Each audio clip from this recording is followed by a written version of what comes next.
ಹರೇ ಕೃಷ್ಣ. ಒಂದು ನಿಮಿಷ.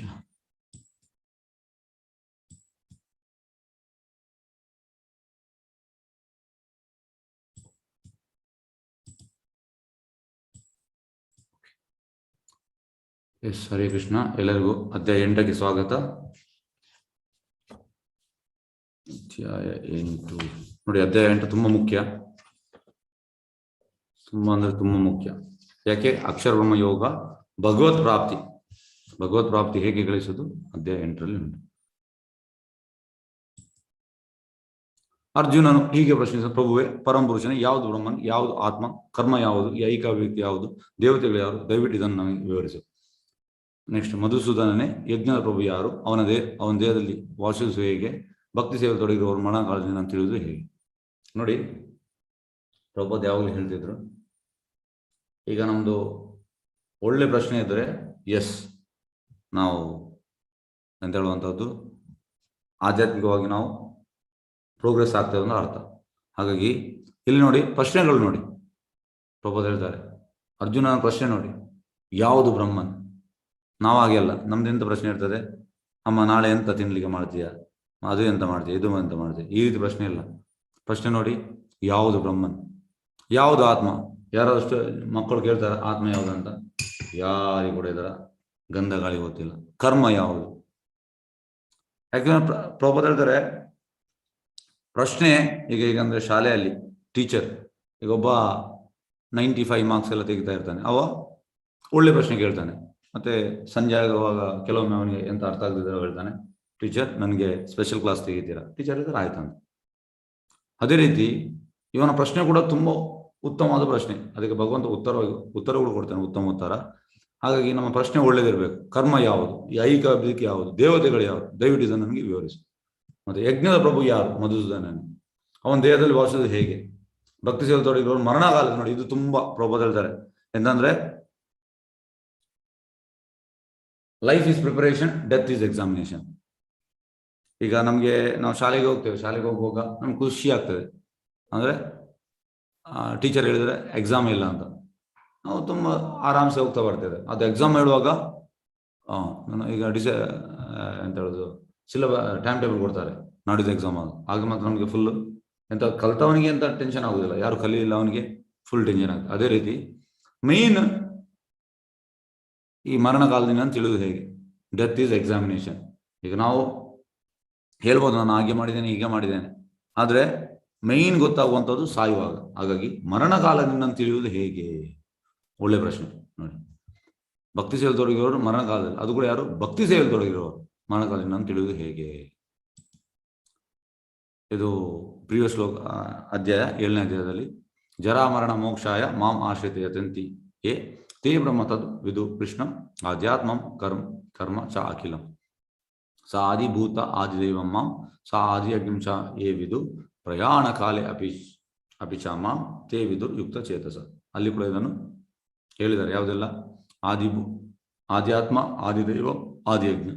ಅಂದ್ರೆ ಈ ತ್ರಿವಿಧ ಕ್ಲೇಶ, ಈ 3 ಕ್ಲೇಶಗಳು ನೋಡಿ. ಆಧ್ಯಾತ್ಮ ಅಂದ್ರೆ ನಮ್ಮ ದೇಹ ಮತ್ತು ಮನಸ್ಸಿಂದ ನನಗೆ ಬರುವಂತ ಸಮಸ್ಯೆ. ಈಗ ಕೆಲವೊಮ್ಮೆ ನಮ್ಮ ಕಾರ್ ಫ್ರಾಕ್ಚರ್ ಆಗ್ತದೆ, ಬೆನ್ನು ಆಗ್ತದೆ, ಈ ರೀತಿ ನಮಗೆ ಉಂಟಾಗುವಂತ ಅದು ಆಧ್ಯಾತ್ಮ. ಮತ್ತೆ ಆದಿದೈವಂ ಅಂದ್ರೆ ಕ್ಲೇಶಗಳು. ಈಗ ಸುನಾಮಿ ಬರ್ತದೆ ಈ ವೆಸ್ಟ್ ಬೆಂಗಾಲ್ ಅಲ್ಲಿ, ನಿಮ್ಗೆಲ್ಲರಿಗೂ ಗೊತ್ತಿರ್ಬೋದು. ಹಾಗಾಗಿ ಅದು, ಮತ್ತೆ ಇಲ್ಲಿ ಮಂಗಳೂರಲ್ಲಿ ಫ್ಲಡ್ 2018 ಬಂತು, 2019 ಕೂಡ ಬಂತು. ಅಂದ್ರೆ ಎಂತ ಹೇಳುವಂಥದ್ದು, ಜೋರು ಮಳೆ, ಹೆಚ್ಚಿನ ಅಂತ ಹೇಳುವಂಥದ್ದು ಕೆಲವು ಏರಿಯಾ ಎಲ್ಲ ಇದಾಗಿದೆ.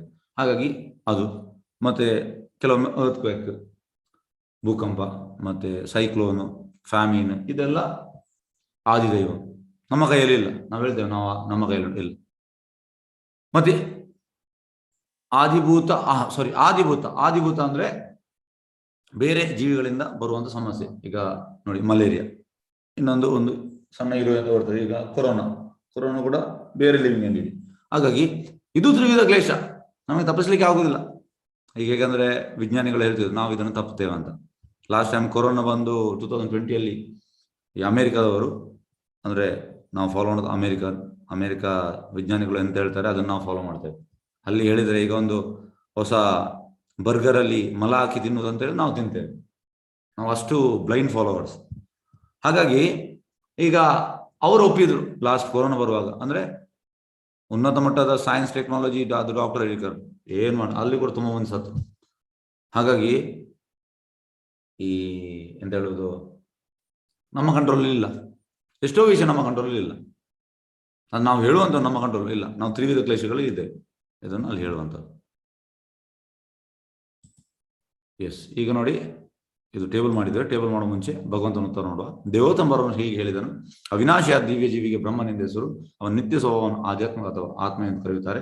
ಜೀವಿಗಳ ಭೌತಿಕ ಶರೀರಗಳ ಬೆಳವಣಿಗೆ ಸಂಬಂಧಿಸಿದ ಕರ್ಮ ಎಂದು ಹೆಸರು. ಎಸ್, ಶರೀರಧಾರಿಗಳಲ್ಲಿ ಅತ್ಯಂತ ಶ್ರೇಷ್ಠನಾದ ಅರ್ಜುನನೇ ಸದಾ ಬದಲಾಗುತ್ತಿರುವ ಭೌತಿಕ ಪ್ರಕೃತಿಗೆ ಆದಿಭೂತ ಎಂದ ಹೆಸರು. ಸೂರ್ಯ ಚಂದ್ರರಂತ ದೇವತೆಗಳು ಒಳಗೊಳ್ಳುವ ವಿರಾಟ್ ರೂಪಕ್ಕೆ ಆದಿದೇವ ಎಂದ ಹೆಸರು. ಎಲ್ಲಾ ಶರೀರಧಾರಗಳ ಭಗವಂತನಲ್ಲಿ ಪರಮಾತ್ಮನಲ್ಲಿ ಪ್ರತಿನಿಧನಾದ ನನಗೆ ಪರಮಪ್ರಭುಗೆ ಆದಿ ಯಜ್ಞ ಪ್ರಭು ಎಂದ ಹೆಸರು. ಈಗ ನಾವು ಟೇಬಲ್ಗೆ ಹೋಗುವ.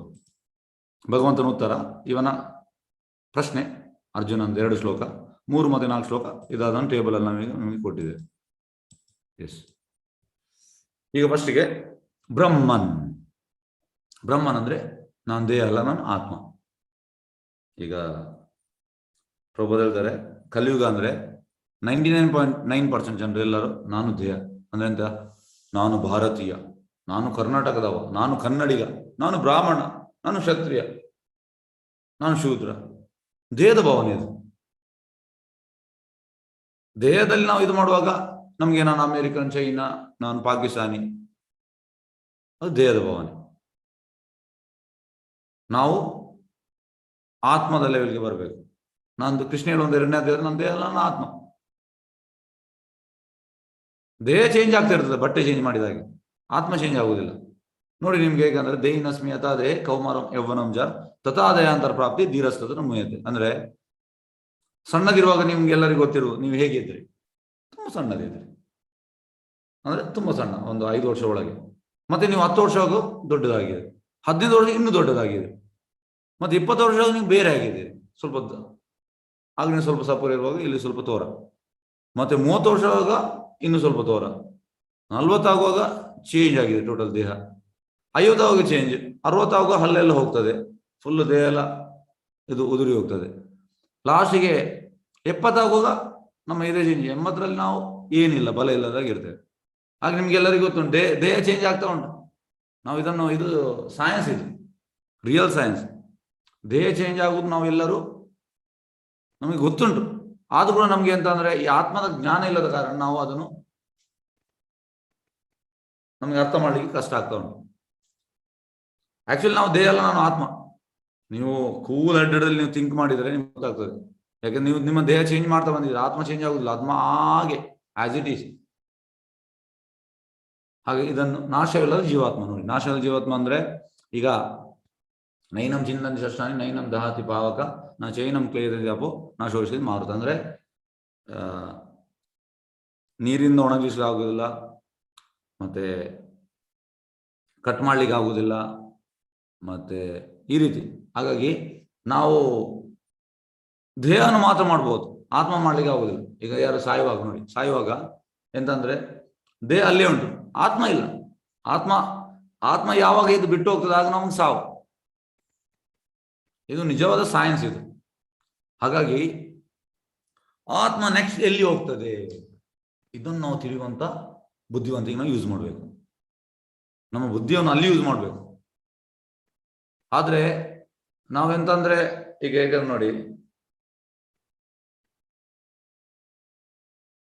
ಈಗ ಒಬ್ಬ ನಿಮ್ಗೆ ಡ್ರೈವರ್ ಇದ್ದಾನೆ, ನಿಮ್ಗಂತ ನಿಮ್ಮ ಹತ್ರ ಒಂದು ಕಾರ್ ಉಂಟು, ಒಂದು ಕಿಯಾ ಕಾರ್, ಹೊಸ ಕಾರ್ ನೀವು ತೆಗೆದ್ರಿ, ಸೆಲ್ಟೋಸ್ ಯಾವುದೊಂದು ಗಾಡಿ ತೆಗೆದು, ಗಾಡಿ ತೆಗೆಯುವಾಗ ನಿಮ್ಗೆ ಡ್ರೈವಿಂಗ್ ಗೊತ್ತಿಲ್ಲ, ನಿಮ್ಗೆ ಒಂದು ಡ್ರೈವರ್ ಇದ್ದಾನೆ. ಹಾಗಾಗಿ ನೀವು ಇಲ್ಲಿ ಹೇಗಂದ್ರೆ, ಈಗ ಮಂಗಳೂರಿಂದ ನೀವು ಬೆಂಗಳೂರಿಗೆ ಹೋಗುವಂಥದ್ದು, ನೀವು ಪೆಟ್ರೋಲ್ ಹಾಕಿದ್ರಿ, ಗಾಡಿ ಫುಲ್ ಪೆಟ್ರೋಲ್ ಹಾಕಿದ್ರಿ, ನೀವು ಕೂಡ ಮನೆಯಲ್ಲಿ ಸರಿ ತಿಂದಿದ್ದೀರಿ, ಡ್ರೈವರ್ ಇದ್ದಾನೆ. ಬ್ಯಾಂಗ್ಳೂರ್ ತನಕ ಹೋಗುವಾಗ ನೀವು ಅವನಿಗೆ ಎಂತ ಕೇಳುವುದಿಲ್ಲ, ಎಂತ ನೀನೆಂತ ತಿಂದಿದ್ಯಾ, ಏನಿಲ್ಲ. ಮತ್ತೆ ಅಲ್ಲಿ ಕೂಡ ಹಾಗೆ, ಅಲ್ಲಿ ನಿಮ್ಮನ್ನು ಬಿಡ್ತಾನೆ, ಬಿಟ್ಟು ನೀವು ಒಳಗೆ ಊಟ ಮಾಡ್ತೀರಿ, ಮತ್ತೆ ನಿಮ್ಮನ್ನು ಇನ್ನೊಂದು ಕಡೆ ಕೊಟ್ಟೋಗ್ತಾನೆ. ಆಗ ಕೂಡ ನೀವು ಅವನ ಹತ್ರ ಹೇಳುದಿಲ್ಲ ನಿಂದು ಊಟ ಇದೆ ಅಂತ. ಅವ ಗಾಡಿ ಬಿಡ್ತಾ ಇದ್ದಾನೆ, ಚಂದ ಬಿಡ್ತಾ ಇದ್ದಾನೆ ಗಾಡಿ. ಮತ್ತೆ ನೀವು ಒಂದು ಕಡೆ ಇನ್ನೊಂದು ಕಡೆ ಹೋಗ್ತೀರಿ, ಅಲ್ಲಿ ನೀವು ಒಂದು 5 ನಿಮಿಷ ಒಳಗೆ ಮಾತಾಡ್ತೀರಿ, ಬರ್ತೀರಿ, ಮತ್ತೆ ಕೂಡ ನೀವು ಕೇಳುವುದಿಲ್ಲ ನೀನೆಂತ ತಿಂದಿದೀಯ ಅಂತ. ಅದೇ ರೀತಿ ಹೇಗೆ ಆ ಗಾಡಿಯಲ್ಲಿ ಡ್ರೈವರ್ ಇದ್ದಾನೆ, ಅದೇ ರೀತಿ ನಮ್ಮ ದೇಹದಲ್ಲಿ ಆತ್ಮ. ನಾವು ಆತ್ಮಕ್ಕೆ ಎಂತ ಕೊಡುವುದಿಲ್ಲ, ನಾವು ದೇಹಕ್ಕೆ ಬೇಕಾದಷ್ಟು ನಾವು ತಿಂತೇವೆ, ಬೆಳಿಗ್ಗೆ ಮಧ್ಯಾಹ್ನ ರಾತ್ರಿ ತಿಂತೇವೆ, ಆತ್ಮಕ್ಕೆ ಎಂತಾದ್ರು ಕೊಡ್ಬೇಕಲ್ಲ. ಹಾಗಾಗಿ ಎಂತಾಗಿದೆ ಅಂದ್ರೆ ಈಗ ಆತ್ಮ ಒಟ್ರಾಸಿ ಹಸಿವೆಯಲ್ಲಿ ಉಂಟು. ಯಾವ್ದು ಹಸಿವೆ? ಭೌತಿಕ ಬೇಡ ಅದಕ್ಕೆ, ಯಾಕೆಂದ್ರೆ ಅದು ಭಗವಂತನ ಒಂದು ಅಂಶ, ಅದಕ್ಕೆ ಆಧ್ಯಾತ್ಮಿಕ ಬೇಕು. ಆಧ್ಯಾತ್ಮಿಕ ಕೊಡುವಾಗ ಅದು ಖುಷಿ ಪಡ್ತದೆ. ಹಾಗಾಗಿ ಇದನ್ನು ನಾವು ತಿಳಿಯುವಂತ ವಿಷಯ. ನಾವು ದೇಹಕ್ಕೆ ಎಂತ ಕೊಡ್ತಾ ಇದ್ದೇವೆ? ಆಹಾರ ಏನು ಕೊಡ್ತಾ ಇಲ್ಲ, ಸಾರಿ ಆತ್ಮಕ್ಕೆ ಏನು ಕೊಡ್ತಾ ಇಲ್ಲ, ದೇಹಕ್ಕೆ ಕೊಡ್ತಾ ಇದ್ದೇವೆ. ಚಂದ 4 ಹೊತ್ತು ತಿಂತೇವೆ, ಕೆಲವೊಮ್ಮೆ 5 ಹೊತ್ತು ಕೂಡ ತಿಂತೇವೆ. ಮತ್ತೆ ಒಳ್ಳೆ ರೀತಿಯಲ್ಲಿ ನಾವು ಮೇಕಪ್ ಮಾಡ್ತೇವೆ, ಒಳ್ಳೆ ರೀತಿಯಲ್ಲಿ ನಾವು ಸ್ನಾನ ಮಾಡ್ತೇವೆ, ಒಳ್ಳೆ ಒಳ್ಳೆ ಒಳ್ಳೆ ಬಟ್ಟೆ ಹಾಕ್ತೇವೆ, ಇದೆಲ್ಲ ದೇಹಕ್ಕೆ. ಆದ್ರೆ ಆತ್ಮದ ನಮ್ಗೆ ಚಿಂತೆಯೇ ಇಲ್ಲ. ನಾವು ಚಿಂತೆ ಮಾಡ್ಬೇಕು, ನಾವು ಆತ್ಮದ ಬಗ್ಗೆ ಸ್ವಲ್ಪ ಚಿಂತೆ ಮಾಡ್ಬೇಕು. ಯಾಕಂದ್ರೆ ಈ ದೇಹವು ಟೆಂಪರರಿ, ಪರ್ಮನೆಂಟ್ ಅಲ್ಲ. ಆತ್ಮ ಪರ್ಮನೆಂಟ್. ಹಾಗಾಗಿ ನಮ್ಮ ಕರ್ಮಾನುಸಾರ ಇನ್ನೊಂದು ದೇಹಕ್ಕೆ ಹೋಗ್ತದೆ. ಸಾಯುವಾಗ ನಿಮ್ದು ಮೈಂಡಲ್ಲಿ ಎಂತ ಉಂಟು ಅದೇ. ಹೀಗೇಗಂದ್ರೆ ಪ್ರಭುಪಾದ ಹೇಳ್ತಾರೆ, ಕೆಲವರಿಗೆ ಜಾಸ್ತಿ ಎಂತ ಹೇಳುದು ಪ್ರಾಣಿಗಳನ್ನ ತಿನ್ಲಿಕ್ಕೆ ಆಸೆ. ಎಂತ ಮಾಡ್ತಾರೆ? ಸಾಯುವಾಗ ಕೂಡ ಅದೇ ಆಸೆ ಇದ್ರೆ ನೆಕ್ಸ್ಟ್ ಹುಲಿ ಆಗ್ತಾನೆ ಅಂತ, ಹುಲಿ ಆಗ್ತಾನೆ. ಈಗ ಕೆಲವರೆಲ್ಲ ಬೇಡದೆ ತಿನ್ನುವಂಥದ್ದು, ಅವರಿಗೆ ಎಂತ ಆಗ್ತದೆ? ನೆಕ್ಸ್ಟ್ ಲೈಫಲ್ಲೂ ಹಂದಿ ಆಗ್ತಾರೆ. ಅಂದ್ರೆ ಹಂದಿ ನೋಡಿ ಮಲವನ್ನು ತಿನ್ನುವಂಥ, ಯಾವಾಗಲೂ ನೀವು ನೋಡ್ಬೋದು. ಮತ್ತೆ ಪ್ರಭುಪಾದ ಹೇಳ್ತಾರೆ, ಜಾಸ್ತಿ ಸೆಕ್ಸ್ ರಿಲೇಟೆಡ್ ಅಂದ್ರೆ ಸಾಯುವಾಗ ಇಚ್ಛೆ ಇದ್ರೆ ನೆಕ್ಸ್ಟ್ ಲೈಫ್ ನಾಯಿ ಆಗ್ತಾರೆ, ಇಲ್ಲದ್ರೆ ಮಂಗ ಆಗ್ತಾರೆ, ಇಲ್ಲದ್ರೆ ಸ್ಪ್ಯಾರೋ ಆಗ್ತಾರೆ, ಈ ರೀತಿ. ಮತ್ತೆ ಜಾಸ್ತಿ ಮಲಗ್ಲಿಕ್ಕೆ ಇಚ್ಛೆ ಇದ್ರೆ ನೆಕ್ಸ್ಟ್ ಲೈಫ್ ಅವ ಪೈಥಾನ್ ಆಗ್ತಾನೆ, ಹೆಬ್ಬಾವು. ಹಾಗಾಗಿ ಎಲ್ಲ ಉಂಟು, ಎಲ್ಲ ಶಾಸ್ತ್ರದಲ್ಲಿ ನಮ್ಗೆ ಸಾಯುವಾಗ ನಮ್ಗೆ ಎಂತ ಇಚ್ಛೆ ಉಂಟು ಅದೇ ಸಿಗ್ತದೆ. ಅಂದ್ರೆ ಕೃಷ್ಣ ಪರಶೇಷ ಮಾಡುದಿಲ್ಲ, ನಿಮ್ಮ ಇಚ್ಛೆ ಎಂತ ಉಂಟು ಅದನ್ನು ನಿಮ್ಗೆ ಕೊಡ್ತಾನೆ. ಹಾಗಾಗಿ ನಾವು ಸಾಯುವಾಗ ಎಂತ ಮಾಡ್ಬೇಕು? ನಾವು ಯಾವ ಇಚ್ಛೆ ಇಡ್ಬೇಕು? ಭಗವಂತನ ಇಚ್ಛೆ ಇಡ್ಬೇಕು. ಆಗ ನಮಗೆ ಅವನ ಧಾಮಕ್ಕೆ ಹೋಗಿ. ಆದ್ರೆ ಇದು ಮಾಡ್ಲಿಕ್ಕೆ ನಾವು ತುಂಬಾ ಪ್ರಯತ್ನ ಮಾಡ್ಬೇಕು. ಹೇಗಂದ್ರೆ ಯಾರಾದ್ರೂ ನೋಡಿ, ಒಬ್ಬ ಮೆಡಿಕಲ್ ಸ್ಟೂಡೆಂಟ್, ನೀವಂತೂ ಕೇಳಿ, ಅವ್ರು 10th ಅಲ್ಲಿ ತುಂಬಾ ಕಷ್ಟಪಟ್ಟಿದ್ದಾನೆ, ಒಳ್ಳೆ ಮಾರ್ಕ್ಸ್ ಸಿಕ್ಕಿದೆ. PUC ಅಲ್ಲಿ 2 ವರ್ಷ ತುಂಬಾ ಕಷ್ಟಪಟ್ಟಿದ್ದಾನೆ. ಮತ್ತೆ ಈ MBBS 5 ವರ್ಷ ತುಂಬಾ ಕಷ್ಟಪಟ್ಟಿದ್ದಾನೆ. ಮತ್ತೆ ಅವನ ಪೋಸ್ಟ್ ಗ್ರಾಜುಯೇಷನ್ ಅಂದ್ರೆ MD ಅಲ್ಲಿ ಕೂಡ ತುಂಬಾ ಕಷ್ಟಪಟ್ಟಿದ್ದಾನೆ. ಹಾಗಾಗಿ ನೀವು ಓವರ್ ಆಲ್ ಹೈಸ್ಕೂಲಿಂದಲೇ ಹಿಡಿಬಹುದು. 3 ವರ್ಷ ಕಷ್ಟಪಟ್ಟಿದ್ದಾನೆ, ಮತ್ತೆ ಇಲ್ಲಿ 2 ವರ್ಷ, ಇಲ್ಲಿ 5 ವರ್ಷ 10, ಮತ್ತೆ ಅಲ್ಲಿ ಒಂದು 3, ಈ ರೀತಿ 13 ವರ್ಷ ಕಷ್ಟಪಟ್ಟಿದ್ದಾನೆ, ತುಂಬಾ ಕಷ್ಟಪಟ್ಟಿದ್ದಾನೆ. ಮತ್ತೆ ಅವನಿಗೆ ಒಂದು ಡಾಕ್ಟರ್ ಆಗ್ಬೋದು. ಆದ್ರೆ ಇದು ದೊಡ್ಡ ವಿಷಯ ಅಲ್ಲ. ಯಾಕೆಂದ್ರೆ ಈ ಲೈಫ್ ಡಾಕ್ಟರ್, ನೆಕ್ಸ್ಟ್ ಲೈಫ್ ಹೇಳಲಿಕ್ಕೆ ಆಗುದಿಲ್ಲ. ನಾವು ಒಂದು ಇರುವೆ ಕೂಡ ಆಗ್ಬೋದು, ನಾವೊಂದು ಪಕ್ಷಿ ಕೂಡ ಆಗ್ಬೋದು, ನಾವೊಂದು ಮರ ಕೂಡ ಆಗ್ಬೋದು, ನಾವೊಂದು ಮೀನು ಕೂಡ ಆಗ್ಬೋದು, ನಾವೊಂದು ಪ್ರಾಣಿ ಕೂಡ ಆಗ್ಬೋದು. ಈ 84 ಲಕ್ಷ ಯೋನಿಯಲ್ಲಿ ನಾವು ಮನುಷ್ಯ ಕೂಡ ಆಗ್ಬೋದು. ಹಾಗಾಗಿ ಈ ಲೈಫಲ್ಲಿ ಸ್ಟ್ರಗಲ್ ಮಾಡಿದ್ದಾನೆ, ಅದಕ್ಕೆ ನೆಕ್ಸ್ಟ್ ಲೈಫಲ್ಲಿ ಎಂತ? ಹಾಗೆ ಇದನ್ನು ನಾವು ತಿಳಿಯುವಂತ ವಿಷಯ. ಆದರೆ ಆಧ್ಯಾತ್ಮಿಕ ಹಾಗೆ ಅಲ್ಲ. ಆಧ್ಯಾತ್ಮಿಕ ಈ ಲೈಫಲ್ಲಿ ಇದ್ದು ನೆಕ್ಸ್ಟ್ ಲೈಫಿಗೆ ಕಂಟಿನ್ಯೂ ಆಗ್ತದೆ. ಎಸ್, ಹಾಗಾಗಿ ನಾಶವಿಲ್ಲ ಜೀವಾತ್ಮ. ನೆಕ್ಸ್ಟ್ ಆಧ್ಯಾತ್ಮ ಅಂದ್ರೆ ನಿಯಂತ್ರಕ, ದೇಹದ ನಿಯಂತ್ರಕ, ಜೀವಿಯ ಸ್ವರೂಪ. ನಮ್ಮ ಜೀವಿಯ ಸ್ವರೂಪ ಎಂತ? ಜೀವಿಯ ಸ್ವರೂಪ ಜೀವೇರೆ ಸ್ವರೂಪ ನಿತ್ಯ ಕೃಷ್ಣ ದಾಸ್. ನಾವು ಆಕ್ಚುಲಿ ಕೃಷ್ಣನ ನಿತ್ಯ ಸೇವಕರು. ನೋಡಿ, ಪ್ರಭುಪಾದ ಹೇಳುವಂಥದ್ದು, ಯಾರು ಸೇವೆ ಮಾಡದೆ ಇರುವುದಿಲ್ಲ ಅಂತೆ. ಯಾಕೆಂದ್ರೆ ಸೇವೆ ಈಗ ನಮ್ಮ ಪ್ರಜಾಪ್ರಭುತ್ವ ಹಕ್ಕು, ಕಾನ್ಸ್ಟಿಟ್ಯೂಷನಲ್ ಪೊಸಿಷನ್, ಸೇವೆ ಮಾಡುವುದು. ಎಲ್ಲರೂ ಸೇವೆ ಮಾಡ್ತಾರೆ. ಈಗ ಯಾರು ಕೂಡ ಸೇವೆ ಮಾಡದಿರುವವನು ಇರ್ಲಿಕ್ಕೆ ಚಾನ್ಸ್ ಇಲ್ಲ. ಫಸ್ಟಿಗೆ ನೋಡಿ, ಯಾರ್ದು ಸೇವೆ ಮಾಡ್ತಾನೆ ಅದು ನಮಗೆ ಗೊತ್ತಾಗಬೇಕು. ಫಸ್ಟಿಗೆ ಅವನ ಸೆಲ್ಫಿಶ್, ಅವನದೇ ಸೇವೆ ಮಾಡ್ತಾನೆ, ಹಿಂದೆ ಸುಖ. ಇಲ್ಲದ್ರೆ ಎಕ್ಸ್ಟೆಂಡೆಡ್ ಸೆಲ್ಫಿಶ್ನೆಸ್, ಯಾರ್ದು? ಅವನ ಕುಟುಂಬದ, ಫ್ಯಾಮಿಲಿ, ಹೆಂಡತಿ, ಮಕ್ಕಳು, ಮತ್ತೆ ತಂದೆ ತಾಯಿ, ಈ ರೀತಿ ಸೇವೆ ಮಾಡ್ತಾನೆ. ಮತ್ತೆ ಅಣ್ಣ ತಮ್ಮ, ಅಕ್ಕ ತಂಗಿ, ಅವರ ಸೇವೆ ಮಾಡ್ತಾನೆ. ಇನ್ನು ಎಕ್ಸ್ಟೆಂಡ್ ಆಗ್ತದೆ ಯಾವುದು? ಅವನ ಆ ಒಂದು ಸೊಸೈಟಿ ಸೇವೆ ಮಾಡ್ತಾನೆ, ಅವಿರುವ ಸೊಸೈಟಿ. ಇನ್ನು ಎಕ್ಸ್ಟೆಂಡ್ ಆಗ್ತದೆ, ಅವನ ಒಂದು ತಾಲೂಕಿಗೆ ಸೇವೆ ಮಾಡ್ತಾನೆ, ಇನ್ನೂ ಎಕ್ಸ್ಟೆಂಡ್ ಆಗ್ತದೆ, ಅವನ ಆ ಜಿಲ್ಲೆದ ಸೇವೆ ಮಾಡ್ತಾನೆ. ಇನ್ನೂ ಎಕ್ಸ್ಟೆಂಡ್ ಆಗ್ತದೆ, ಅವನ ರಾಜ್ಯದ ಸೇವೆ ಮಾಡ್ತಾನೆ. ಇನ್ನೂ ಎಕ್ಸ್ಟೆಂಡ್ ಆಗ್ತದೆ, ದೇಶದ ಸೇವೆ ಮಾಡ್ತಾನೆ. ಹಾಗಾಗಿ ಫಸ್ಟ್ಗೆ ನಾನು ಅನ್ನೋದು ಸೆಲ್ಫಿಶ್ನೆಸ್ ಅವನ, ಉಳಿದರೆಲ್ಲ ಎಕ್ಸ್ಟೆಂಡೆಡ್ ಸೆಲ್ಫಿಶ್ನೆಸ್, ಅದು ಕೂಡ ಎಕ್ಸ್ಟೆಂಡೆಡ್ ಸೆಲ್ಫಿಶ್ನೆಸ್. ಈಗ ಇಂಥದ್ದು ಸೇವೆ ಮಾಡದಿದ್ರೆ ಲಾಸ್ಟ್ಗೆ ಒಂದು ನಾಯಿಯನ್ನಾದ್ರೂ ಇಡ್ತಾನಂತೆ, ಅದ್ರದ್ದು ಅದು ಸೇವೆ ಮಾಡ್ತಾನೆ. ಈಗ ಕೆಲವರು ಹೇಳುವಂಥದ್ದು, ನಾನು ಯಜಮಾನ, ನಾಯಿ ನನ್ನ ಸೇವಕ. ಇಲ್ಲ, ಪ್ರಭುಪಾದ ಹೇಳ್ತಾರೆ, ಈಗ ಅಮೆರಿಕದಲ್ಲಿ ಪಾಶ್ಚಾತ್ಯ ದೇಶದಲ್ಲಿ ಹೇಗಂದ್ರೆ ನಾಯಿಯನ್ನು ಈಗ ಹೊರಗೆ ಹೋಗ್ತಾರೆ ಬೆಲ್ಟ್ ಹಾಕಿ. ಆಗ ಇಲ್ಲಿ ನೋಡಿ ಭಾರತದಲ್ಲಿ ಅದು ಇಲ್ಲ ಸಿಸ್ಟಮ್. ಅಲ್ಲಿ ಹೇಗೆ ಅಂದ್ರೆ ಅದು ಮಲ ಮಾಡಿದ್ರೆ ಅವ ತೆಗಿಬೇಕು ಅದನ್ನು, ಮಲವನ್ನು. ಈಗ ಸೇವಕ ಯಾರು? ಇವ ಸೇವಕ. ಹಾಗಾಗಿ ಪ್ರಭುಪಾದ ಹೇಳುವಂಥದ್ದು ನೋಡಿ, ಪ್ರಭುಪಾದ ಹೇಳೋದು ರಿಪೀಟ್ ಮಾಡುವಂಥ. ಹಾಗಾಗಿ ನಾವು ಸೇವೆ ಮಾಡಿಯೇ ಮಾಡ್ತೇವೆ. ಯಾಕೆ ನಾವು ಕೃಷ್ಣನ ಸೇವೆ ಮಾಡಬಾರದು? ಇದು ನಾವು ಮರ್ತು ಬಿಟ್ಟಿದ್ದೇವೆ. ಒಂದಲ್ಲ ಒಂದು ರೀತಿ ನಾವು ಸೇವೆ ಮಾಡ್ತೇವೆ, ಮಾಡಿಯೇ ಮಾಡ್ತೇವೆ. ಆದರೆ ನಾವು ಅದು ಯಾಕಂದ್ರೆ ನಮ್ಮ ಜೀವಿಯ ಸ್ವರೂಪ, ಸೇವೆ ಮಾಡುವಂಥದ್ದು ಜೀವಿಯ ಸ್ವರೂಪ. ಹಾಗಾಗಿ ನಾವು ಜೀವಿಯರ ಸ್ವರೂಪ ನಿತ್ಯ ಕೃಷ್ಣದಾಸ್, ನಾವು ಕೃಷ್ಣನ ನಿತ್ಯ ದಾಸರು. ನಾನು ಅವರ ಸೇವೆ ಮಾಡಬೇಕು, ಅದೇಗೆ ನಾವು ಮಾಡ್ತಾ ಇಲ್ಲ. ಕರ್ಮ, ಕೆಲಸ, ಫಲಪ್ರದ ಚಟುವಟಿಕೆಗಳು, ಭೌತಿಕ ದೇಹ ಕರ್ಮ ಕ್ರಿಯೆಗಳು. ಕರ್ಮ ಅಂದ್ರೆ ನಾವು ಮಾಡೋ ಕೆಲಸ. ಆದಿಭೂತ ಅಂದ್ರೆ ಭೌತಿಕ ಪ್ರಕೃತಿ. ಆದಿದೇವ ನಿಮ್ಗೆ ಹೇಳಿದ್ದೇನೆ, ಎಲ್ಲ ದೇವತೆಗಳು ಒಳಗೊಂಡ ವಿಶ್ವರೂಪ. ಆದಿಯಜ್ಞ ಯುಕ್ತ ಭಕ್ತ ಪರಮಾತ್ಮ. ಆದಿಯಜ್ಞ ಎಲ್ಲಿ ವಾಸಿಸ್ತಾನೆ? ಇದು ನೋಡಿ ತುಂಬಾ ಇಂಪಾರ್ಟೆಂಟ್ ಪ್ರಶ್ನೆ. ಈಗ ತುಂಬಾ ಕೆಲವೆಲ್ಲ ಸಂಸ್ಥೆಗಳು ಅವ್ರು ಹೇಳುವಂಥದ್ದು, ಇಲ್ಲಿ ಹುಬ್ಬಿನಲ್ಲಿ ಇದ್ದಾನೆ, ಅಲ್ಲಿದ್ದಾನೆ, ಇಲ್ಲಿದ್ದಾನೆ. ಇಲ್ಲಪ್ಪ, ಭಗವಂತ ಹೇಳುವಂಥದ್ದು ಇಲ್ಲಿ ಹೃದಯದಲ್ಲಿ. ಆದಿಯಜ್ಞ ಪರಮಾತ್ಮ ಹೃದಯದಲ್ಲಿದ್ದಾನೆ, ಅವನ ಹತ್ತಿರವೇ ಈ ಆತ್ಮ ಇರುವಂಥದ್ದು. ಹಾಗಾಗಿ ನಾವು ಕರೆಕ್ಟ್ ಆದ ಸಂಸ್ಥೆಯನ್ನು ನಾವು ಕೇಳಬೇಕು, ಆತ್ಮ ಎಲ್ಲಿದ್ದಾನೆ ಅಂತ.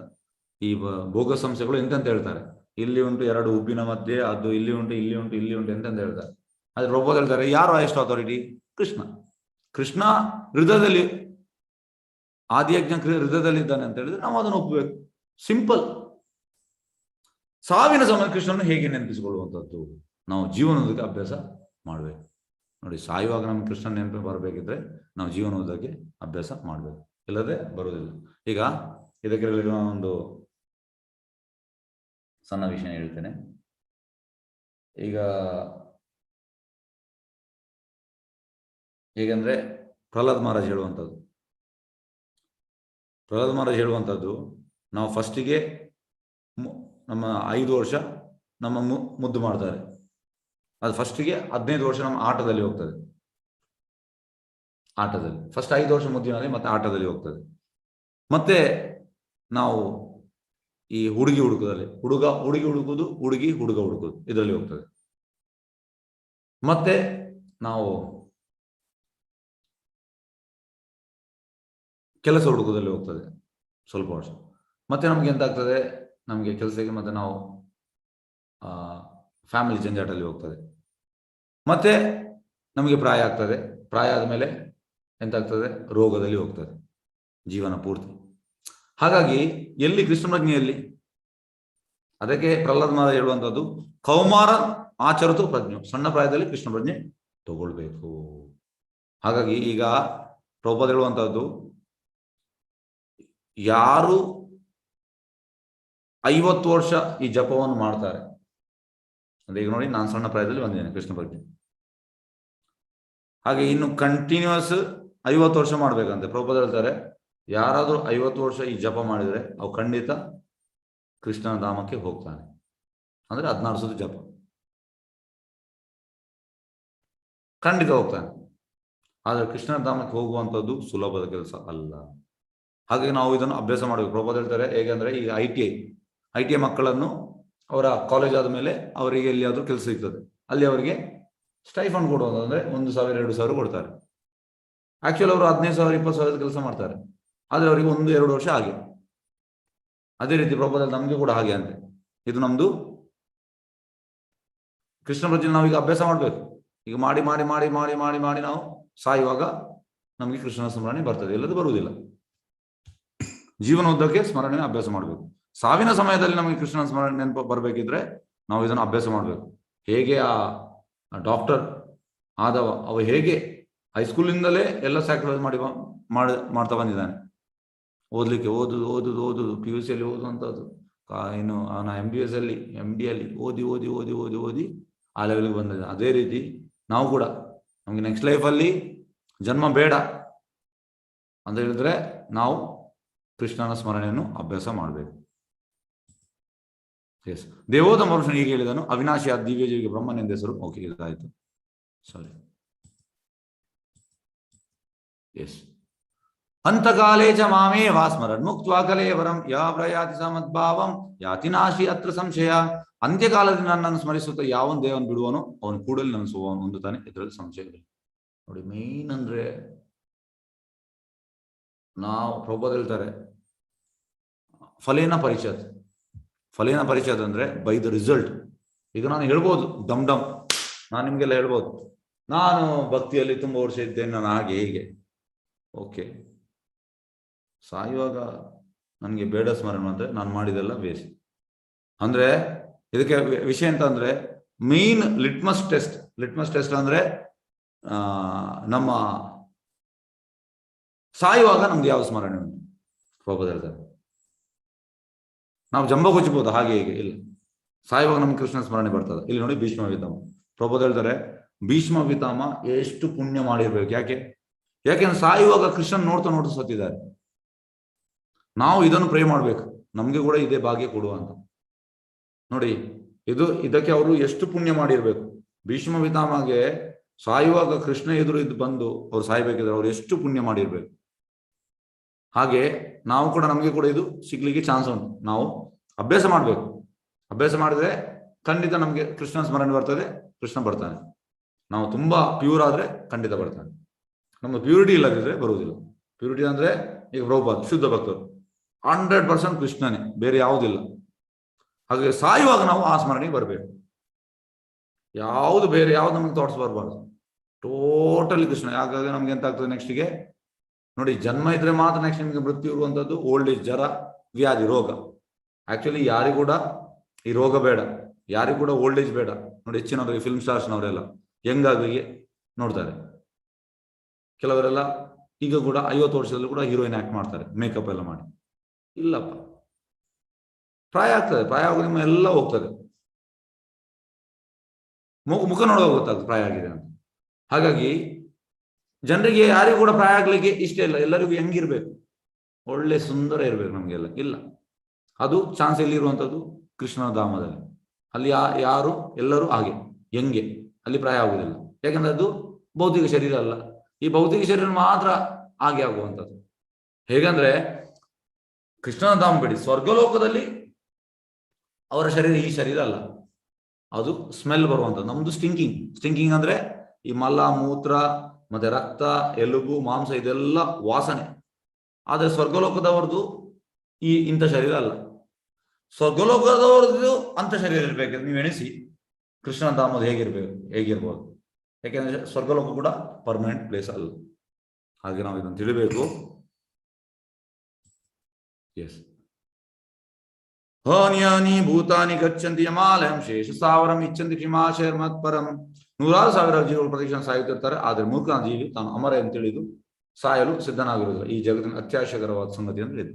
ನೋಡಿ, ಹಿರಣ್ಯಕಶಿಪು ಅವ ತಪಸ್ಸು ಮಾಡಿದ ಮೇಲೆ ಬ್ರಹ್ಮ ಬರ್ತಾನೆ. ಅವ ಕೇಳುವಂಥದ್ದು, ಬ್ರಹ್ಮ ಹೇಳ್ತಾನೆ ನಿಂಗೆ ಎಂತ ಬೇಕು, ನನಗೆ ಅಮರ ಆಗ್ಬೇಕು. ಬ್ರಹ್ಮ ಹೇಳ್ತಾನೆ ನಾನೇ ಅಮರ ಅಲ್ಲ. ಹಾಗಾಗಿ ಈ ಕಲಿಯುಗದ ಎಲ್ಲರಿಗೂ ಅಮರ ಆಗ್ಬೇಕು. ಎಲ್ಲ ಈ ವಿಜ್ಞಾನಿಗಳಾಗ್ಲಿ, ಎಲ್ಲರೂ ಈ ಸೋಕಾಲ್ಡ್ ವಿಜ್ಞಾನಿಗಳು ಎಲ್ಲರಿಗೆ ಅಮರ ಆಗ್ಬೇಕು. ಯಾರಿಗೂ ಸಾಯಲಿಕ್ಕೆ ಇಚ್ಛೆ ಇಲ್ಲ. ಹೇಗೆಂದ್ರೆ ನೀವು ಒಬ್ಬ CM ಅವನಿಗೆ 94 ಪ್ರಾಯ ಆಗುವ ತನಕ ಕೂಡ, ಸಾಯುವಾಗ ಕೂಡ 95-94 ಎಷ್ಟಾಗಿತ್ತು. ಆಗ ಕೂಡ ಅವ ಎಂತಂದ್ರೆ ನಾನೇ ಕಂಟ್ರೋಲ್ ಮಾಡುದು ನನ್ನ ರಾಜ್ಯವನ್ನು. ಸಾಯಲಿಕ್ಕೆ ಮನಸ್ಸಿಲ್ಲ ಜನರಿಗೆ. ಆದ್ರೆ ಎಂತಾಗ್ತದೆ, ಈ ಕ್ರೂಯಲ್ ಮೆಟೀರಿಯಲ್ ನೇಚರ್ ನಮ್ಮನ್ನು ಬಿಡುವುದಿಲ್ಲ. ನಮ್ಮ ಕುತ್ತಿಗೆಯನ್ನು ಹಿಡಿದು ನಮ್ಮ ಟೈಮ್ ಬರುವಾಗ ನಮ್ಮನ್ನು ಎಳೆದುಕೊಂಡು ಹೋಗ್ತದೆ. ಹಾಗಾಗಿ ಜನರಿಗೆ ಇದಾಗುವ. ಈಗ ನೋಡಿ, ಇದಕ್ಕೊಂದು ಸಣ್ಣ ಉದಾಹರಣೆ ಕೊಡ್ತೇನೆ ನಿಮಗೆ. ಇದು ಉದಾಹರಣೆ ಅರ್ಥ ಆಗ್ತದೆ. ಲಾಸ್ಟ್ ಇಯರ್ ಕೊರೋನಾ ಬರುವ ಮುಂಚೆ ಎಲ್ಲ ಕ್ರಿಕೆಟ್ ಸ್ಟಾರ್ಸ್, ಫಿಲ್ಮ್ ಸ್ಟಾರ್ಸ್ ಮತ್ತು ದೊಡ್ಡ ದೊಡ್ಡ ಬಿಸ್ನೆಸ್ ಮ್ಯಾನ್ ಇವರೆಲ್ಲ ಒಂದು ಮಾತು ಹೇಳಿದ್ರು. ಅಂದ್ರೆ ಭಾರತದಲ್ಲಿ ಈ ಟ್ರೀಟ್ಮೆಂಟ್ ಅಷ್ಟೇನು ಅಡ್ವಾನ್ಸ್ಡ್ ಅಲ್ಲ, ಪಾಶ್ಚಾತ್ಯ ದೇಶದ ಅಮೆರಿಕ, ಇಂಗ್ಲೆಂಡ್, ಆಸ್ಟ್ರೇಲಿಯಾ ಅಲ್ಲೆಲ್ಲ ಒಳ್ಳೆ ಟ್ರೀಟ್ಮೆಂಟ್ ಅಂತ ಹೇಳಿದ್ರು. ಆದ್ರೆ ಇದು ಕೊರೋನಾ ಬರೋ ಮುಂಚೆ 2 ವರ್ಷ ಮುಂಚೆ. ಲಾಸ್ಟ್ ಟೈಮ್ ಕೊರೋನಾ ಬಂದು ಅಲ್ಲಿ ಕೂಡ ತುಂಬ ಮಂದಿ ಸತ್ರು. ಆಗ ಅವ್ರು ಹೇಳಿದ್ರು ಇಲ್ಲ, ಅಂದ್ರೆ ಅವ್ರು ಎಣಿಸಿದೆ ಅಂತಂದ್ರೆ ಇಲ್ಲಿ ಅಂತದ್ದು ಬಂದು ನಾವು ಅಲ್ಲಿ ಹೋಗುವ, ಅಲ್ಲಿವರೆಗೂ ಕೂಡ ಕೊರೋನಾ ಬಂದಿದೆ, ಅಲ್ಲಿಯವರು ಕೂಡ ಸತ್ತಿದ್ದಾರೆ. ಹಾಗಾಗಿ ಒಬ್ಬ ಇದ್ದಾನೆ, ಒಬ್ಬ ಬಿಸ್ನೆಸ್ ಮ್ಯಾನ್, ಅವ ಹೇಳುವಂತ ತುಂಬಾ ಹಣ ಉಂಟು, I will take better treatment in America. ಅವ ಯಾವ ಹಾಸ್ಪಿಟಲ್ ಹೆಸರು ಹೇಳಿದಾನೆ ಅಲ್ಲಿಯೂ ತುಂಬಾ ಮಂದಿ ಸತ್ತಿದ್ದಾರೆ ಕೊರೋನಾಕ್ಕೆ. ಹಾಗೆ ಇದು ಮೂರ್ಖತನದ ಹೈಟ್ಸ್. ಅಂದ್ರೆ ಎಲ್ಲರೂ ಹಿರಣ್ಯಕಶಿಪು, ಎಲ್ಲರಿಗೂ ಅಮರ ಆಗ್ಬೇಕು. ಇಲ್ಲ ಸರ್, ಅಮರ ಆಗ್ಲಿಕ್ಕೆ ಆಗುದಿಲ್ಲ. ನಿಮ್ಮ ಟೈಮ್ ಬರುವಾಗ ನೀವು ಸಾಯಲೇಬೇಕು. ಹಾಗೆ ಇದನ್ನು ತಿಳಿಬೇಕು. ಎಸ್, ಅದು ನೋಡಿ, ಈ ಜಗತ್ತಿನ ಅತ್ಯಾಶ್ಚರ್ಯಕರವಾದ ಸಂಗತಿ ಅಂದ್ರೆ ಇದೆ, ಜನರಿಗೆಲ್ಲ ಅಮರ ಆಗ್ಲಿಕ್ಕೆ. ಪ್ರಭುಪಾದ ಹೇಳ್ತಾರೆ, what is the use of living 100 years like animals? ಯಾಕಂದ್ರೆ ಕಲಿಯುಗದಲ್ಲಿ ಜನರು ಇರುವಂತ ಪ್ರಾಣಿಗಳಾಗಿ. 1 moment of Krishna conscious is better than living 100 years of Prabhupada ಹೇಳ್ತಾರೆ 1000 years of living like animals.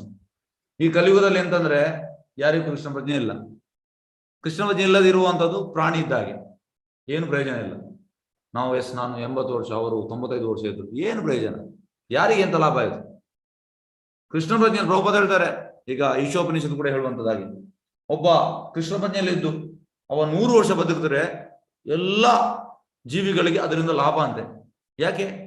ಎಲ್ಲ ಜೀವಿಗಳಿಗೆ ಅಂದ್ರೆ ನೋಡಿ, ಈಗ ನಾವು ಜಪ ಮಾಡ್ತೇವೆ, ಜಪ ಮಾಡುವಾಗ ಈಗ ರೂಮಲ್ಲಿ ಕೂಡ ಸಣ್ಣ ಸಣ್ಣ ಈ ಇರುವೆ ಬರ್ತದೆ, ಅದು ಬರ್ತದೆ, ಅದಕ್ಕೆ ಕೂಡ ಲಾಭ ಅಂತೆ. ಈಗ ನಾವು ಹೊರಗೆ ಹೋಗಿ ಜಪ ಮಾಡ್ತೇವೆ, ಆಗ ಎಷ್ಟೋ ಜೀವಿಗಳುಂಟು, ಅದಕ್ಕೆ ಕೂಡ ಲಾಭ. ಹಾಗಾಗಿ ಕೃಷ್ಣ ಪ್ರಜ್ಞೆಯಲ್ಲಿ ಲಾಭವೇ ಲಾಭ ಎಲ್ಲರಿಗೆ. ಕೃಷ್ಣ ಪ್ರಜ್ಞೆ ಅಲ್ಲದೆ ಏನು ಪ್ರಯೋಜನ ಇಲ್ಲ. ಸ ಏವ ಗೋಕರ. ಗೋಕರ ಅಂದ್ರೆ ಆಸ್, ಕತ್ತೆ ಆಗಿದ್ದು ಏನು ಪ್ರಯೋಜನ ಇಲ್ಲ.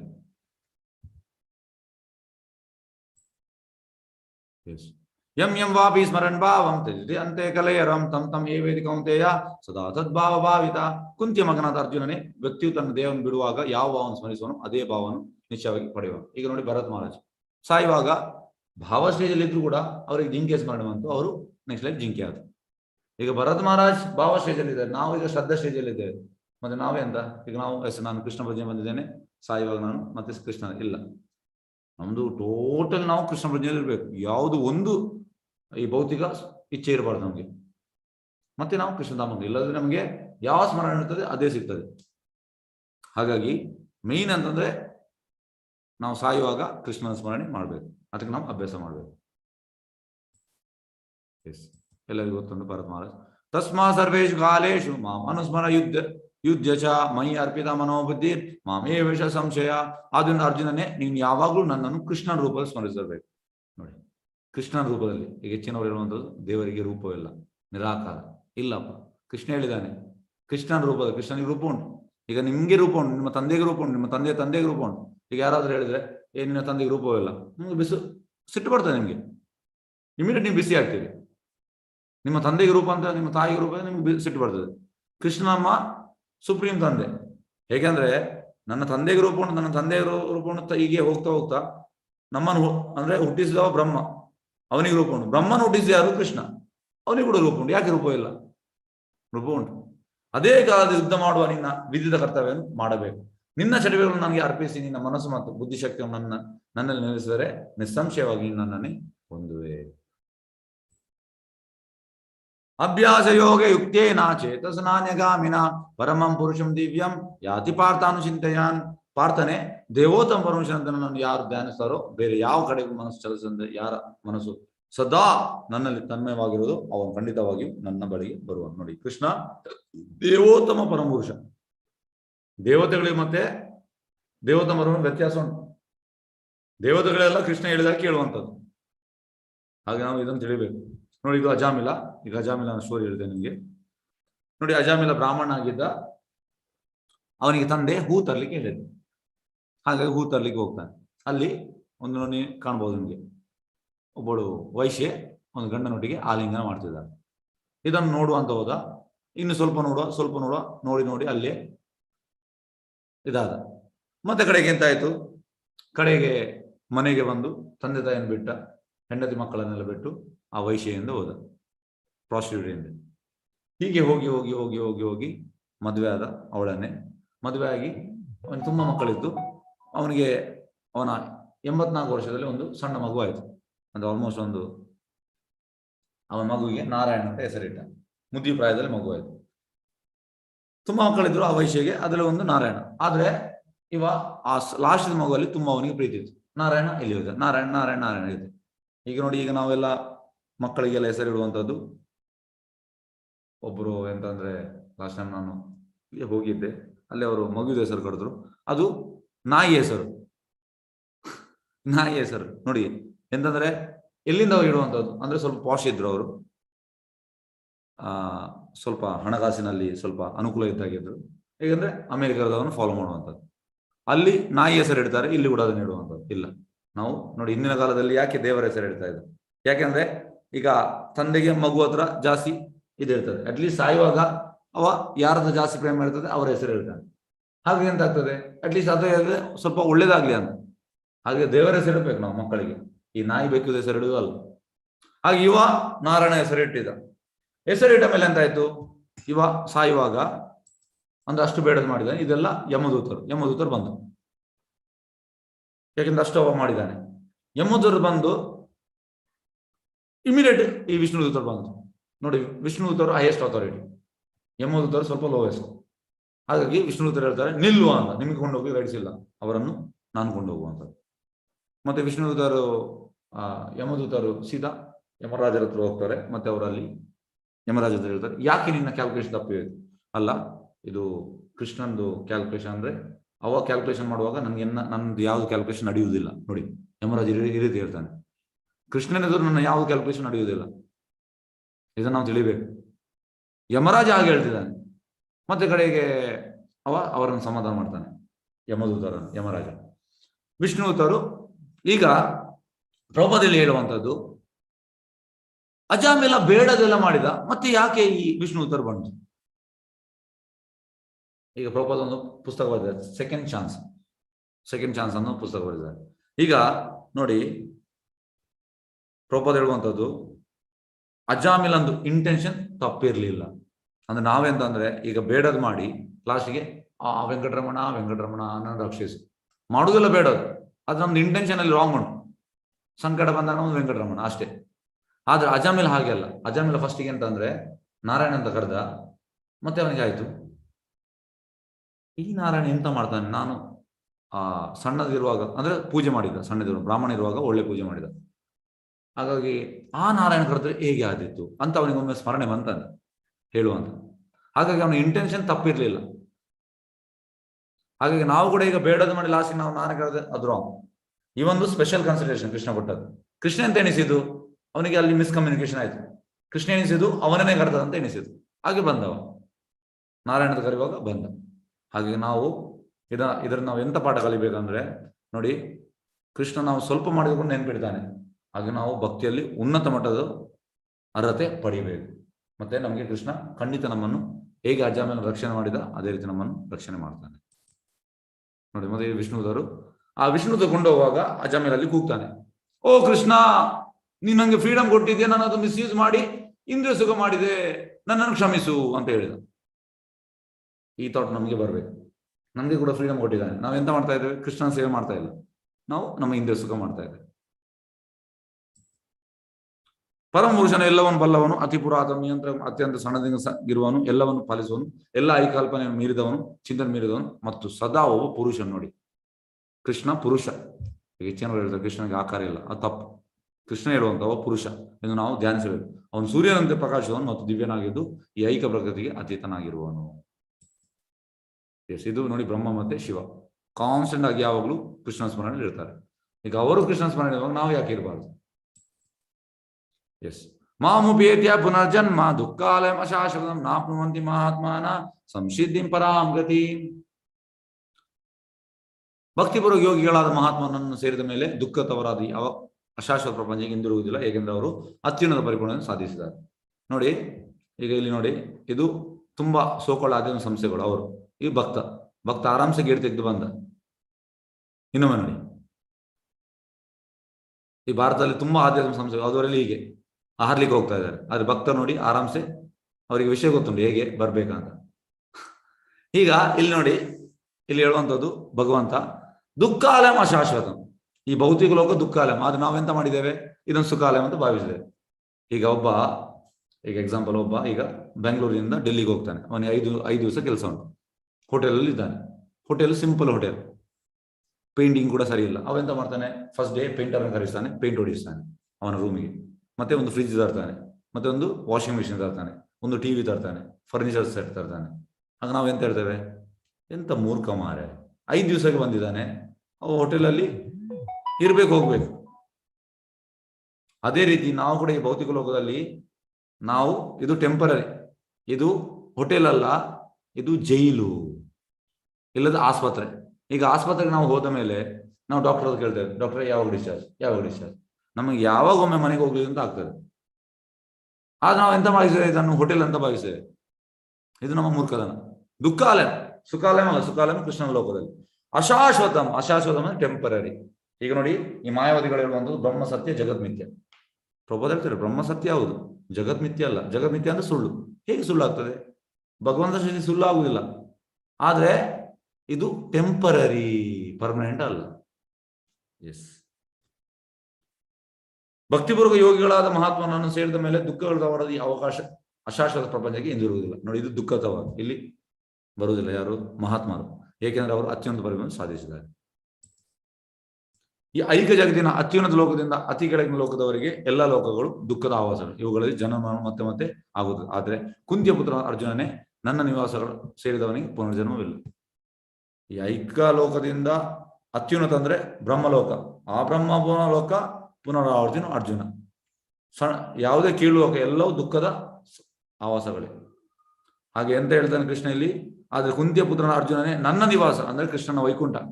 ಅಲ್ಲಿ ಯಾರು ಹೋಗ್ತಾನೆ ಅವನಿಗೆ ಪುನರ್ಜನ್ಮ ಇಲ್ಲ. ಇಲ್ಲದ್ರೆ ಬೇರೆ ನೀವು ಸ್ವರ್ಗಲೋಕ ಹೋಗಿ ಬ್ರಹ್ಮಲೋಕ ಹೋಗಿ ನಿಮಗೆ ಮತ್ತೆ ಜನ್ಮ ಉಂಟು, ಪುನರ್ಜನ್ಮ ಉಂಟು. ಮನುಷ್ಯರ ಲೆಕ್ಕದ ಪ್ರಕಾರ 1,000 ಯುಗಗಳು ಸೇರಿ ಬ್ರಹ್ಮನ ಒಂದು ದಿನ, ಅವನ ರಾತ್ರಿ ಎಷ್ಟೇ ಅವರು ನೋಡಿ. ಹೇಗಂದ್ರೆ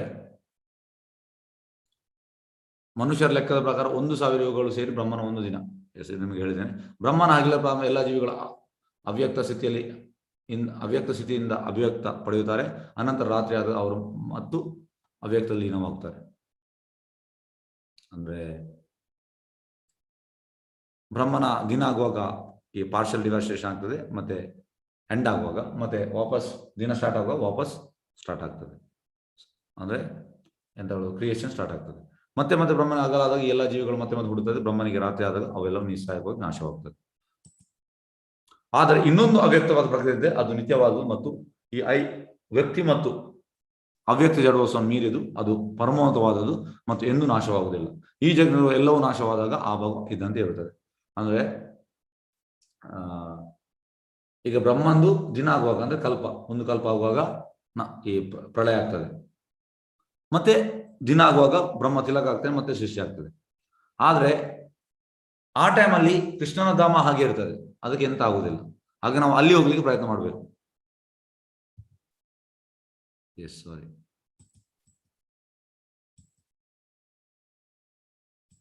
ನೋಡಿ, ಇದು ಗೋಲೋಕ ಚಾರ್ಟ್.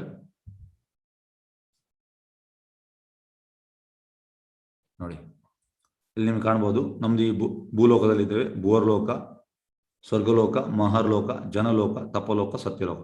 ನೋಡಿ, ಈ ಸತ್ಯಲೋಕ, ತಪಲೋಕ ಮತ್ತು ಜನಲೋಕ ಇಲ್ಲಿ ಅವರು ತುಂಬಾ ಸಾತ್ವಿಕ. ಅವರೆಂತಂದ್ರೆ ಅವರ ಲೈಫ್ ಮುಗಿದ ಕೂಡಲೇ ನೆಕ್ಸ್ಟ್ ಅವರು ಮೇಲೆ ವೈಕುಂಠಕ್ಕೆ ಹೋಗ್ತಾರಂತೆ, ಪ್ರಭುಪಾದ ಹೇಳ್ತಾರೆ. ಆದ್ರೆ ಇಲ್ಲಿ ಎಲ್ಲ ಇಂದ್ರ ಸುಖ ಉಂಟು. ಇದು ಕೂಡ ಹೇಗಂದ್ರೆ ಅಲ್ಲಿ ಇಂದ್ರ ಸುಖ ಮಾಡುವವರು ಕೂಡ ಇದ್ದಾರೆ.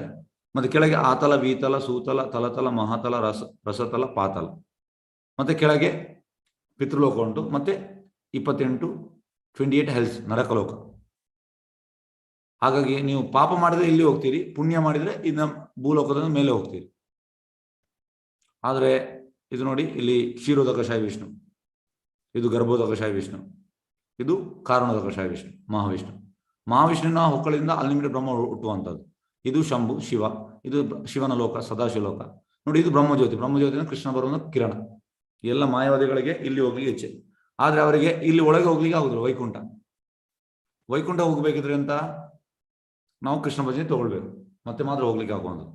ಇಲ್ಲಿ ಇರ್ತಾರೆ, ಇಲ್ಲಿಂದ ಮತ್ತೆ ಇಲ್ಲಿಗೆ ಬರ್ತಾರೆ. ಕೃಷ್ಣ ನೋಡಿ, ಶಿವ ನೋಡಿ ಅರ್ಧ ಬ್ರಹ್ಮಜ್ಯೋತಿಯಲ್ಲಿ ಇದ್ದಾನೆ, ಅರ್ಧ ಈಚೆ ಇದ್ದಾನೆ. ನೋಡಿ ಇಲ್ಲಿ ನಿಮ್ಗೆ ಕಾಣ್ತದೆ, ಇದು ವೈಕುಂಠ, ಇದರ ಮೇಲೆ ಬ್ರಹ್ಮಜ್ಯೋತಿ ಮೇಲೆ, ಮತ್ತೆ ಇಲ್ಲಿ ನಿಮ್ಗೆ ಕಾಣಬಹುದು, ಇದು ಇಲ್ಲಿ ಅಯೋಧ್ಯೆ ಕಾಣಬಹುದು ನಿಮಗೆ, ಇಲ್ಲಿ ಗೋಲೋಕ. ಎಸ್,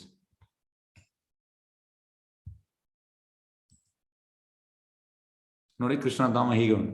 ಈಗ ನಮ್ಗೆ ನೋಡಿ, ನಮಗೆ ಕೆಲವೊಮ್ಮೆ ಟೂರ್ ಎಲ್ಲ ಹೋಗ್ಲಿಕ್ಕೆ ಇಚ್ಛೆ ಇರ್ತದೆ, ಒಳ್ಳೆ ಜಾಗ, ಒಳ್ಳೆ ಗಾಳಿ, ಒಳ್ಳೆ ಮರ, ಒಳ್ಳೆ ಪ್ರಾಣಿಗಳು, ಯಾಕಂದ್ರೆ ಕೃಷ್ಣಧಾಮದಲ್ಲಿ ಹೀಗೆ ಉಂಟು. ಎಸ್, ನೋಡಿ ತುಂಬಾ ಇಂಪಾರ್ಟೆಂಟ್ ಶ್ಲೋಕ. ಈ ಶ್ಲೋಕ ನಿಮ್ಗೆ ಅರ್ಥ ಆದ್ರೆ ನಿಮ್ಗೆ ಭಗವದ್ಗೀತೆ ಅರ್ಥ ಆದಾಗೆ. ಇದು ಮುಕುಂದ ಮಾಲ ಸ್ತೋತ್ರ ಅಂತ. ಕುಲಶೇಖರ ರಾಜ ಅಂದ್ರೆ ರಾಮಾನುಜ ಸಂಪ್ರದಾಯದಲ್ಲಿ ಬರುವಂತದ್ದು, ತುಂಬ ಶುದ್ಧ ಭಕ್ತರು. ಪ್ರಭುಪಾದ ಫೇವರೇಟ್ ಶ್ಲೋಕ. ಕೃಷ್ಣ ತ್ವದೀಯ ಪದ ಪಂಕಜ ಪಂಜರಾಂತಂ ಅದ್ವೈವ ಮೇ ವಿಶತು ಮಾನಸ ರಾಜಹಂಸ ಪ್ರಾಣ ಪ್ರಯಾಣ ಸಮಯೇ ಕಫವಾತ ಪಿತ್ಸೆ ಕಂಠಾವರೋಧನ ವಿಧಸ್ಮರಣಂ ಕುತಸ್ತೆ. ಅನುವಾದ: ಪ್ರಿಯ ಕೃಷ್ಣ, ನನ್ನ ಮಾನಸ ರಾಜಹಂಸವು ನಿನ್ನ ಪಾದರವಿಂದಗಳ ದಂಟನ್ನು ಸುತ್ತಿಕೊಳ್ಳುವಂತೆ ನನ್ನನ್ನು ಈ ಕೂಡಲೇ ಸಾಯಿಸು, ಇಲ್ಲದಿದ್ದರೆ ನಾನು ಕೊನೆ ಉಸಿರೆಳೆದಾಗ ನನ್ನ ಗಂಟಲು ಕಟ್ಟಿ ಹೋಗಿರುವಾಗ ನಿನ್ನ ಸ್ಮರಣೆ ಮಾಡಲು ಹೇಗೆ ಸಾಧ್ಯ? ಹೇಗಂದ್ರೆ ಪ್ರಭುಪಾದ ಹೇಳ್ತಾರೆ, ಎರಡು ರೀತಿಯ ಪಕ್ಷಿ ಉಂಟು, ಒಂದು ಕಾಗೆ ಮತ್ತೊಂದು ಹಂಸ. ಪ್ರಭುಪಾದ ಹೇಳ್ತಾರೆ, ನಾವು ಕಾಗೆ ಆಗಬಾರ್ದು, ನಾವು ಹಂಸ ಆಗ್ಬೇಕು. ಕಾಗೆದ ಕೆಲಸ ಎಂತ? ಕಾಗೆ ಡಸ್ಟ್ಬಿನ್ ಹತ್ರ ಹೋಗುವಂಥದ್ದು, ಅಂತ ಹೇಳಿದ್ರೆ ಅಲ್ಲಿ ಡಸ್ಟ್ಬಿನ್ ಅಲ್ಲಿ ಎಂತ ಕೊಳಕೆಲ್ಲ ತಿಂತದ್ದು. ಹಂಸ ಎಂತ? ತಾವರೆ ಕಡೆ ಹೋಗುವಂಥದ್ದು. ಅದು ಪ್ರಭುಪಾದ ಹೇಳ್ತಾರೆ, ನಾವು ಯಾವಾಗಲೂ ಹಂಸ ಆಗ್ಬೇಕು. ಪ್ರಭುಪಾದ ಹೇಳ್ತಾರೆ, ತಾವರೆ ಅಂತ ನಿಮ್ಗೆ ಗೊತ್ತಾಗುವಾಗ ಇಮಿಡಿಯೇಟ್ ಕೃಷ್ಣ ನೆನಪು ಬರ್ಬೇಕಂತ. ಯಾಕಂದ್ರೆ ನಮ್ಮ ಪಂಕಜನಾಭಾಯ ನಮ್ಮ ಪಂಕಜಾಂಗ್ರಯ, ಈ ಕುಂತಿಮಾನ ಕೂಡ ಹೇಳ್ತಾಳೆ ಭಾಗವತಮಲ್ಲಿ, ಮೊದಲ ಸ್ಕಂದದ್ದು 8ನೇ ಅಧ್ಯಾಯ. ಹಾಗಾಗಿ ತಾವರೆ ಅಂತ ಬರುವಾಗ ನಿಮ್ಗೆ ಇಮಿಡಿಯೇಟ್ ಕೃಷ್ಣ ಅಂತ ಸ್ಮರಣೆ ಬರ್ಬೇಕಂತ. ಈಗ ಕುಲಶೇಖರ ರಾಜ, ಈಗ ನೋಡಿ ನೀವು ಯಾವಾಗ ನೋಡ್ಬೋದು, ಹಂಸ ಎಂತ ಮಾಡುವಂಥದ್ದು, ಹೋಗಿ ತಾವರೆ ದಂಟನ್ನು ಅಂಟಿಕೊಂಡಿರುತ್ತದೆ. ಅದೇ ರೀತಿ ಕುಲಶೇಖರ ರಾಜ ಹೇಳುವಂಥದ್ದು, ಹಂಸ ಹೇಗೆ ತಾವರೆ ದಂಟನ್ನು ಅಂಟಿಕೊಂಡಿದೆ, ಅದೇ ರೀತಿ ನನ್ನ ಮನಸ್ಸು ಟೋಟಲ್ ನಿನ್ನ ಪಾದದಲ್ಲಿ ಅಂಟಿಕೊಂಡಿದೆ. ಈ ಕೂಡಲೇ ನನ್ನನ್ನು ಸಾಯಿಸು. ಕುಲಶೇಖರ ರಾಜನಿಗೆ ಸಣ್ಣ ಪ್ರಾಯ. ಯಾಕೆ ಹೇಳ್ತಿದ್ದಾನೆ? ಯಾಕೆಂದ್ರೆ ಪ್ರಾಯ ಆದ್ಮೇಲೆ ನನಗೆ ಕಫ ವಾತ ಪಿತ್ತ ಬರ್ತದೆ, ಮತ್ತೆ ನನಗೆ ನಿನ್ನ ಸ್ಮರಣೆ ಮಾಡ್ಲಿಕ್ಕೆ ಆಗುದಿಲ್ಲ. ಹಾಗೆ ಈ ಕೂಡಲೇ ಸಾಯಿಸು. ನಾವು ನೋಡಿ ನಮ್ಗೆ ಅಮರ ಆಗ್ಬೇಕು. ಆದ್ರೆ ಶುದ್ಧ ಭಕ್ತರಿಗೆ, ಯಾಕೆಂದ್ರೆ ನಾ ಜೀವೋವ ನಾ ಮರೋವ, ಶುದ್ಧ ಭಕ್ತರು ಇಲ್ಲಿದ್ದು ಕೂಡ ಒಂದೇ, ಗೋಲಕದಲ್ಲಿ ಹೋದ್ರು ಕೂಡ ಒಂದೇ. ಯಾಕಂದ್ರೆ ಇಲ್ಲಿ ಕೂಡ ಕೃಷ್ಣ ಸ್ಮರಣೆ, ಅಲ್ಲಿ ಕೂಡ ಕೃಷ್ಣ ಸ್ಮರಣೆ. ಹಾಗಾಗಿ ಅವರಿಗೆ ಇಲ್ಲಿ ಇರುವುದು ಸಾಯುವುದು ಒಂದೇ ಅವರಿಗೆ. ಈ ಕೂಡಲೇ ಸಾಯಿಸು. ಅದು ನಾವು ಹೇಳ್ತೇವೆ, ಈ ಕೆಲವರೆಲ್ಲ ಪುಸ್ತಕ ವಿತರಣೆ ಮಾಡುವಾಗ, ಈ ಭಗವದ್ಗೀತೆ ಇದು 85-90ರಲ್ಲಿ ಓದ್ಲಿಕ್ಕೆ ಫಸ್ಟ್ ಆಫ್ ಆಲ್ ಗ್ಯಾರಂಟಿ ಇಲ್ಲ. ನಿಮಗೆ ಈಗ 30 ಆಗಿದೆ, ಈ ಇಮಿಡಿಯೇಟ್ ನೀವು ಸಾಯ್ಬೋದು. ಆ ಜನರು ಹೀಗೆ ಹೇಳುವಂಥದ್ದು, ಈ ಭಗವದ್ಗೀತೆಯ ಇದು ಸಾಯುವಾಗ ಓದ್ಲಿಕ್ಕೆ ಇಲ್ಲ ಸರ್. ನೋಡಿ ಕುಲಶೇಖರ ರಾಜ ಹೇಳುವಂಥದ್ದು, ಈಗ ನನ್ನ ಸಣ್ಣ ಪ್ರಾಯ, ಈಗ ನನ್ನ ಸ್ಮರಣೆ ಟೋಟಲ್ ನಿನ್ನ ಪಾದದಲ್ಲಿ ಉಂಟು, ಈಗಲೂ ನನ್ನ ಸಾಯಿಸು. ಪ್ರಾಯದ ಮೇಲೆ ನನಗೆ ನಿನ್ನ ಸ್ಮರಣೆ ಬರುವುದಿಲ್ಲ. ಯಾಕೆ? ನನ್ನ ಗಂಟಲಲ್ಲಿ ವಾತಪಿತ್ತ ಕಫ ಇರ್ತದೆ. ಹಾಗಾಗಿ ತುಂಬಾ ಮುಖ್ಯ ಶ್ಲೋಕ. ವೇದೇಶು ಯಜ್ಞೇಶು ತಪಸ್ಸೈವ ದಾನೇಶು ಯತ್ ಪುಣ್ಯಫಲಂ ಪ್ರದಿಷ್ಟಂ ಅತ್ಯೇತ ಸರ್ವಮಿದಂ ವಿದಿತ್ವ ಯೋಗಿ ಪರಂ ಸ್ಥಾನಂ ಉಪೇದಿಶಾದ್ಯಂ. ಭಕ್ತಿಪೂರ್ವಕ ಸೇವೆ ಮಾರ್ಗವನ್ನು ಸ್ವೀಕರಿಸುವವನು ವೇದಾಧ್ಯಾನ, ಯಜ್ಞಗಳ ಆಚರಣೆ, ದಾನ ಮಾಡುವುದು ಅಥವಾ ತಾತ್ವಿಕ ಮತ್ತು ಕಾಮ್ಯಗಳನ್ನು ಬರುವ ಫಲಗಳನ್ನು ಕಳೆದುಕೊಳ್ಳಬೇಕಾಗಿಲ್ಲ. ಭಕ್ತಿ ಸೇವೆ ಮಾಡಿದ್ರೆ ಸಾಕು, ಆತನು ಇವೆಲ್ಲವನ್ನು ಪಡೆಯುತ್ತಾನೆ ಮತ್ತು ಕಡೆಯಲ್ಲಿ ಪರಮಶಾಸ್ತ್ರ ನಿವಾಸನ ಸೇರುತ್ತಾನೆ. ಈಗ ಹೆಚ್ಚಿನವರು ನಾವು ಒಳ್ಳೇದು ಮಾಡ್ಬೇಕು, ಒಳ್ಳೇದಂದ್ರೆ ಅವರಿಗೆ ಇದೇ ಗೊತ್ತಿರೋದು ಎಂತ? ವೇದಾಧ್ಯಾನ, ಯಜ್ಞಗಳ ಆಚರಣೆ, ದಾನ ಮಾಡುವುದು, ತಾತ್ವಿಕ ಕಾಮ್ಯಕರ್ಮ, ಇದು ಅವ್ರದ್ದು ಒಳ್ಳೇದು. ಇಲ್ಲ ಸರ್, ನೀವು ಭಕ್ತಿ ಸೇವೆ ಮಾಡಿದರೆ ಇದೆಲ್ಲ ನಿಮ್ಗೆ ಸಿಗ್ತದೆ. ಇದರಲ್ಲಿ ಬೆನಿಫಿಟ್ ಎಂತ ಅದೆಲ್ಲ ಸಿಗ್ತದೆ. ಮತ್ತೆ ಕಡೆಗೆ ನಿಮ್ಗೆ ಕೃಷ್ಣ ಸಿಗ್ತಾನೆ, ಕಡೆಯಲ್ಲಿ ನೀವು ಕೃಷ್ಣ ಧಾಮಕ್ಕೆ ಹೋಗ್ಬೋದು. ಹಾಗಾಗಿ ನೋಡಿ ಎಷ್ಟು ಬೆನಿಫಿಟ್ ಉಂಟು ಕೃಷ್ಣ ಭಜನೆಯಿಂದ. ಯಾವ್ದು ನೀವು ಕಳೆದುಕೊಳ್ಳಬೇಕಂದ್ರೆ ಇಲ್ಲ, ಇದೆಲ್ಲ ಸಿಗ್ತದೆ. ಎಲ್ಲ ಬಂದು ನೀವು ಗಿಡದ ಬುಡಕ್ಕೆ ನೀರು ಹಾಕಿದ್ರೆ ನೀವು ಮತ್ತೆ ಗಿಡದ ಈ ಸ್ಟೆಮ್ಮಿಗೆ ಹಾಕ್ಬೇಕಂತಿಲ್ಲ, ಗಿಡದ ಬ್ರಾಂಚಸ್ಗೆ ಹಾಕ್ಬೇಕಂತಿಲ್ಲ, ಗಿಡದ ಲೀಫಿಗೆ ಹಾಕ್ಬೇಕಂತಿಲ್ಲ. ಎಸ್, ಅಧ್ಯಾಯ ಸಾರಾಂಶ. ಅರ್ಜುನನ 8 ಪ್ರಶ್ನೆಗಳು ಉತ್ತರಿಸಲಾಗಿದೆ. ಕಿಂ ಬ್ರಹ್ಮ, ಸಾವಿನ ಸಮಯ ಕೃಷ್ಣನು ನೆನಪಿಸಿಕೊಳ್ಳುವುದು. ತಸ್ಮಾ ಸರ್ವೇಶ್ ಕಾಲೇಶು, ಯೋಗ ಮಿಶ್ರ ಭಕ್ತಿಯಿಂದ ಕೃಷ್ಣನ ಸ್ಮರಿಸುವುದು. ಓಮಿತಿ ಏಕಾಕ್ಷರ ಬ್ರಹ್ಮ, ಶುದ್ಧ ಭಕ್ತಿಯಿಂದ ಕೃಷ್ಣನ ಸ್ಮರಿಸುವುದು. ದುಃಖಾಲ ಶಾಶ್ವತಂ, ಭೌತಿಕ ಪ್ರಪಂಚ ಮತ್ತು ಆಧ್ಯಾತ್ಮಿಕ ಪ್ರಪಂಚ ಪರಸ್ತಸ್ಮಾತ್ ಭಾವಾನ್ಯೋ ಶುದ್ಧ ಭಕ್ತಿಯಿಂದಲೇ ಪರಮವನ್ನು ಸಾಧಿಸ ಸಾಧ್ಯ. ಅತ್ಯೇತಿ ತತ್ ಸರ್ವಂ ಇದಂ ವಿದಿತ್ವ. ಎಸ್, ಹರೇ ಕೃಷ್ಣ. ಯಾವ್ದು ಪ್ರಶ್ನೆದಲ್ಲಿ ಕೇಳ್ಬೋದು ನೋಡಿ. ಸಾರಿ, ನಾನು ಈಗ ಹೋಗುವಂಥದ್ದು.